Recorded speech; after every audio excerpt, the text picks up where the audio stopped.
She mocked me in front of her friends for not having a job. They didn't know I owned the company they all worked for until I fired them. I heard my name through the half-open door, followed by laughter. Not the warm kind, the kind that slices. I wasn't supposed to hear it. I was just passing the hallway outside the restaurant's private lounge, phone in hand, pretending to check emails. Then her voice cut through the room. Clear, bright, cruel. Seriously. I don't even know why I'm still with him. A pause. Someone asked something. More laughter. And then she said it. He doesn't even have a job. The words hung in the air like smoke. I stopped walking. My fingers tightened around the phone. Inside the room were 6 people. Her closest friends, wine glasses clinking, music humming softly in the background. My girlfriend sat at the center of them. Emily, the woman who used to kiss my forehead when she thought I was asleep. The woman who once told me she believed in me. Now she leaned back in her chair and rolled her eyes. I swear, she continued, sipping her drink. He's 32 and still figuring things out. Another voice chimed in. Wait, he seriously doesn't work? Emily laughed. Nope. A short pause. Then the knife twisted. I think he's intimidated by successful women. More laughter. Louder this time. Someone added, Girl, you should upgrade. And Emily didn't defend me. She smiled. I stood there for a moment longer, listening, memorizing, because something cold was spreading inside my chest. Not pain, not anger. Something quieter. Something patient. The door opened suddenly. Emily stepped out, still smiling, still glowing from attention. She froze when she saw me. Oh, hey. Her voice faltered slightly. You're early. I studied her face. Carefully, she searched my eyes, trying to read something there. But I gave her nothing. Just a calm nod. Yeah, I said softly. I heard. Dinner continued like nothing had happened. That was the strange part. Emily laughed. Her friends laughed. And I sat there quietly, sipping water while they talked about promotions, office drama, and weekend plans. They worked for the same company. A mid-sized tech firm that had grown unusually fast in the last 5 years. They loved talking about it. The prestige, the salary, the perks. Emily especially. She leaned forward at one point, brushing her hair behind her ear. Our CEO is apparently some mysterious genius, she said. Barely shows up at the office. One of her friends scoffed. Typical billionaire ghost, another added. Probably some socially awkward nerd. Emily smirked. Sounds familiar. More laughter. My jaw remained relaxed, my posture calm, but inside my mind, every word was being filed away, carefully, like evidence. Emily squeezed my hand under the table. A performance. A show for her friends? You know I'm just joking, she whispered. I looked at her.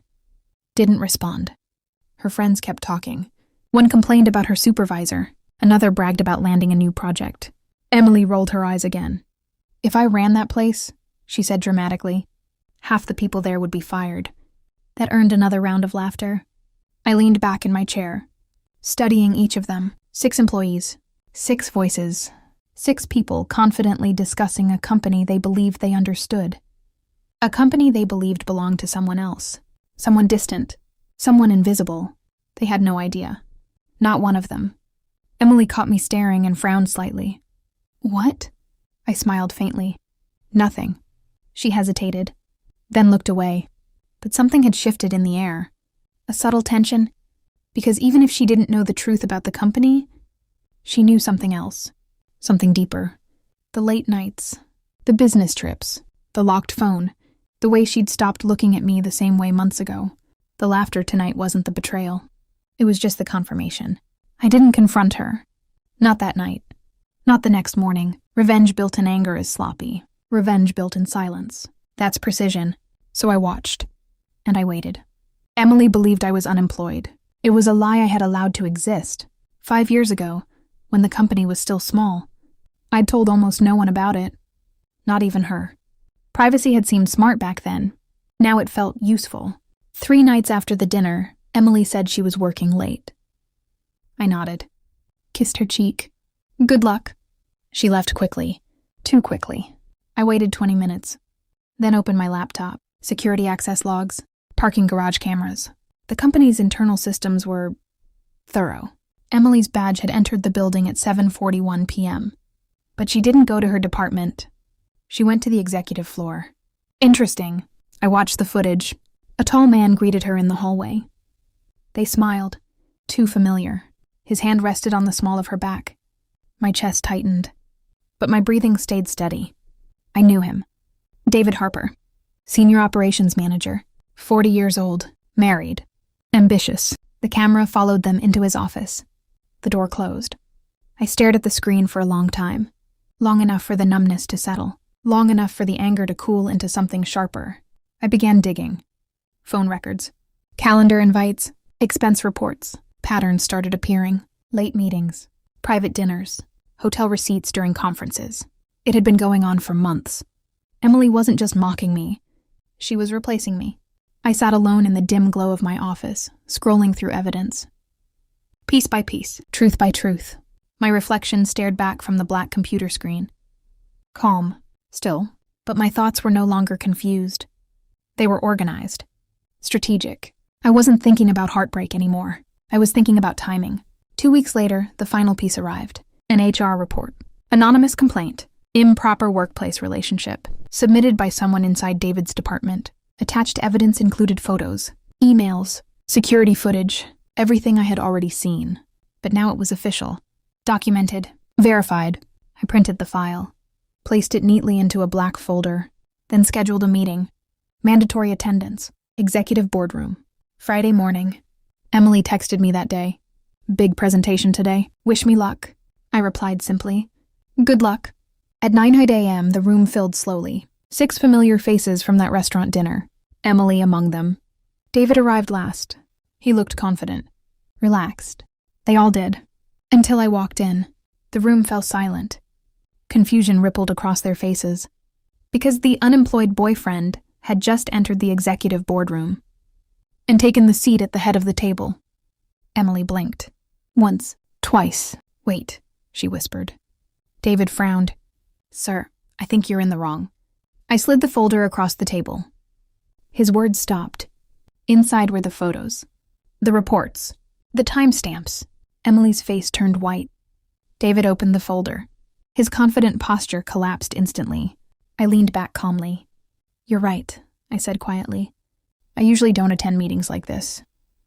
My eyes moved slowly across the table. One advantage of owning the company is choosing when to show up. Silence. Total. Crushing silence. Emily stared at me like she was seeing a stranger. You... Her voice broke. You own... Yes. No emotion in my voice. Just fact. Her breathing became uneven. The room felt smaller. Colder. Because now the truth was no longer hidden. Not about the company. Not about the affair. David tried to speak first. Look, whatever this is. I raised one finger. He stopped immediately. Authority has a sound, and they all heard it. I turned to Emily. Remember dinner 2 weeks ago? Her eyes filled with panic. I didn't mean... You said I didn't have a job. Tears began forming. I was joking. I nodded slowly.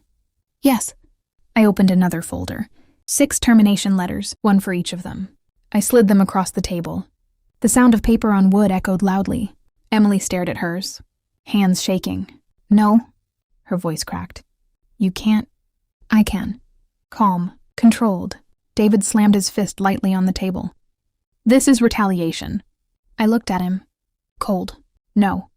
I tapped the folder of evidence. This is policy. Emily's breathing became uneven. Please, we can talk about this. I studied her face. The same face that had laughed about me, mocked me, betrayed me. I felt something strange. Not anger, not sadness, just distance. Like looking at a memory that no longer belonged to me. You should have talked earlier, I said quietly. Before the hotel receipts. Her tears fell freely now. I made a mistake. I stood up, chair sliding back slowly. Yes, I said. You did. Then I walked to the door. Before leaving, I turned back once more. 6 stunned faces. 6 careers collapsing in real time. Emily whispered my name. But I only said one final thing. Next time you mock someone for having nothing. I paused. Make sure they actually have nothing. Then I left. 3 months passed. The company stabilized quickly. New hires, new leadership. David's scandal spread quietly through industry circles. Careers have fragile bones. Emily tried contacting me twice. I never responded. Not out of anger, just Absence. One evening, I returned to the same restaurant, same hallway, same private lounge door. This time it was silent. I stood there for a moment, remembering the laughter, the humiliation, the moment everything had shifted. Strangely, it felt distant now, like a story someone else had lived. I stepped outside into the cool night air. City lights flickered across the street. People moved past me without noticing, and that was the strange beauty of it. Life kept moving, indifferent. I checked my watch. Another meeting waited tomorrow, another decision, another future. Emily's laughter echoed faintly in my memory one last time, then faded. Because the truth is, betrayal doesn't destroy you, it reveals people. And once you see them clearly, you stop feeling anything at all. I walked into the night with one quiet realization settling in my chest. I hadn't lost her. I had simply discovered she was never worth keeping.